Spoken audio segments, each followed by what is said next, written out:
জীবনে চলার পথে আমাদের অনেক কিছু শিখে নিতে হয়।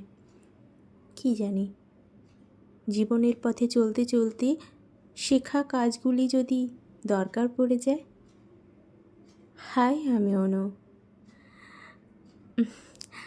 আজকের এই সুন্দর ব্লগটি শুরু করছি আমার ছোট্ট রান্নাবান্নার ভিডিও দিয়েই। আজকে একটা দারুণ জিনিস রান্না করব।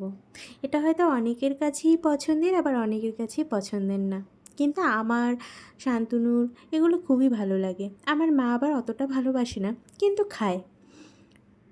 সো কী সেটা তোমরা ক্রমশ প্রকাশ্য, তোমরা দেখতে থাকো। রান্না করতে আমরা সবাই ভালোবাসি, কম বেশি আমরা প্রত্যেকেই রান্না করেই থাকি। নিজ নিজ গুণেই সেই রান্নাটা আরও সুন্দর হয়ে ওঠে আমাদের হাতে। কিন্তু আমাদের থেকেও বোধহয় বেশি রান্না করতে পারে আমাদের সবার মায়েরা। মায়েদের রান্নার টেস্ট, সেটা মুখে প্রকাশ করা বা কোনো এক্সপ্রেশন দিয়েও সম্ভব নয়। সেটা যে খায় সেই অনুভব করতে পারে। কি তাই তো? আজকে রান্নাটা একটু কম মশলায় করার চেষ্টা করব। অনেক দিন পরেই আমি রান্নাঘরে ঢুকেছি। বলেইছিলাম আগে যে আমার মা থাকলে আমি কিন্তু রান্নাঘরের মুখও দেখি না, মাই সব সামলায়। মায়ের হাতে রান্না কেউ কি মিস করতে চায়? তোমরাই বলো তো। তো দেখো, আমি এখানে আলুগুলো কেটে ধুয়ে নিয়েছি, তারপরে ছোটো ছোটো পিস করে নিচ্ছি। টমেটো দেব। আমার মা সমস্ত রান্নার মধ্যে, মানে 100-এর মধ্যে 95% রান্নাতেই টমেটো দিতে পছন্দ করে। একটু টক টক জিনিসটা আমার মা পছন্দ করে, তো আমিও সেক্ষেত্রে কম কিছু নই। তারপর এখানে আমি একটু পেঁয়াজ কেটে নিচ্ছি। পেঁয়াজগুলো কুচি কুচি করে কেটে তারপর টমেটোগুলো কেটে নেব। পেঁয়াজটা আমি বেশি রান্নায় দেই না, একমাত্র যদি মাটন হয় তাহলে সেক্ষেত্রে 2টো পেঁয়াজ যায়। না হলে আমার যাই রান্না হোক আমি একটা বা অর্ধেকের মতো চালানোর চেষ্টা করি, যতটা কমে চালানো যায়। আর ঝাল জিনিসটা খেতে আমার ভীষণই পছন্দের, তাই ঝালটা আমার রান্নায়ও বেশি থাকবেই।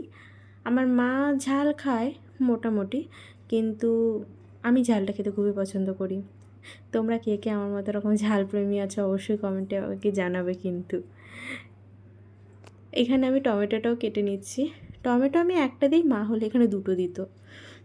আমার মা টমেটো খেতে খুব ভালোবাসে, তো মাঝে মাঝে তো টমেটোর বন্যা বয়ে যায় তরকারিতে। তাই বলে যে খারাপ হয় তা নয়, মায়ের রান্না কোনোদিনও কি খারাপ হতে পারে? না না, তা নয়। তো আমি আমার সাধ্য মতো করে আজকে নিজেই রান্নাটা করেছি, নিজে মাথা থেকে বের করে করে, যেভাবে আর কি চিকেন করে থাকি সেভাবেই করেছি। তো এখানে পেঁয়াজ, আলু, লঙ্কা, টমেটো সব কেটে নিয়েছি। আর সব কিছু কেটে রান্না করলে না, দেখবে যে কোনো রান্নায় তাড়াতাড়ি হয়ে যায়। আর যদি রান্না করতে করতে কাটতে যাও না, তখন মাথা খারাপ হয়ে যায়, কী করব।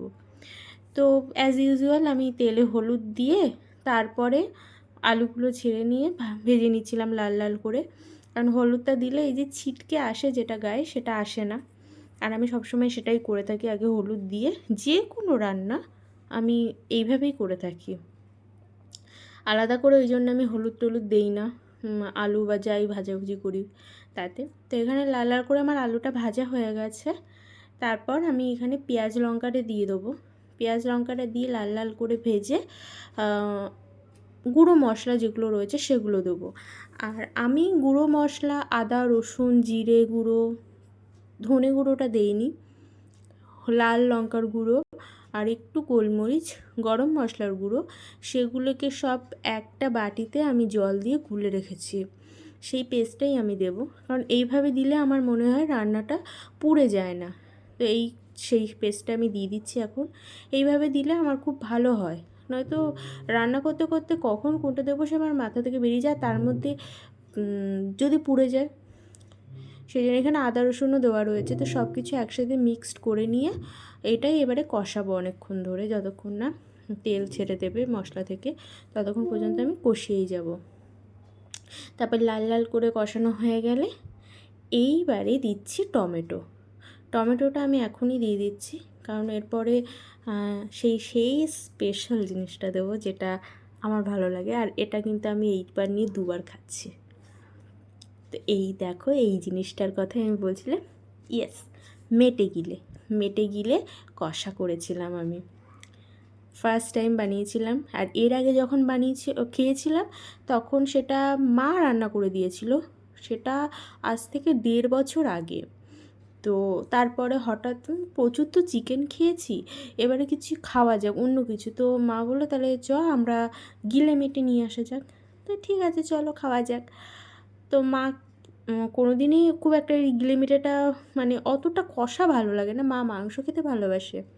কিন্তু এটা খাওয়ার পরে মা কী বলল সেটা তোমরা নিজেরাই শুনে নাও। আর এখানে কষানো হয়ে যাওয়ার পরে ভালো করে কষি নিয়ে মশলা গন্ধ চলে যাওয়ার পরে আলুটা দিয়ে দিয়েছিলাম।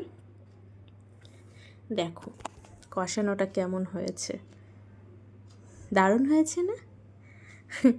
তারপর মশলার যে জলটা ছিল সেটাই দিয়েছিলাম, আর এরপর আর জল দিইনি। এই জলই যা সেদ্ধ হওয়ার হয়ে যাবে, অর্ধেক তো হয়েই যায়, আর আলুটা সেদ্ধ হয়ে যাবে।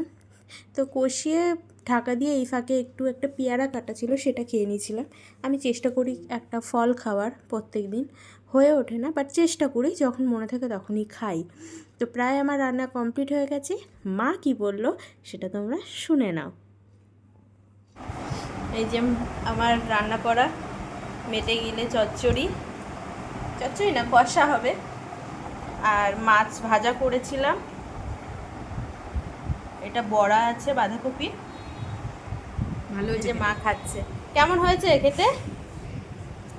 ভালো হয়েছে। ঝালটা ঠিক আছে, অনেস্ট রিভিউ দেবে। সত্যি ভালো হয়েছে। আমি আমার জন্য রেখে দিবি, আমি কালকে এসে ভালো করে খাবো। থাকবে, অনেকটা আছে না, অনেকটা আছে। ঠিক আছে খাও, যে একটু গ্রেভি নাও নি তো। তুলতে পারছি না, বল দেবো, হাতা দেবো। কালারটা সবাই দেখে বলবে কেমন হয়েছে।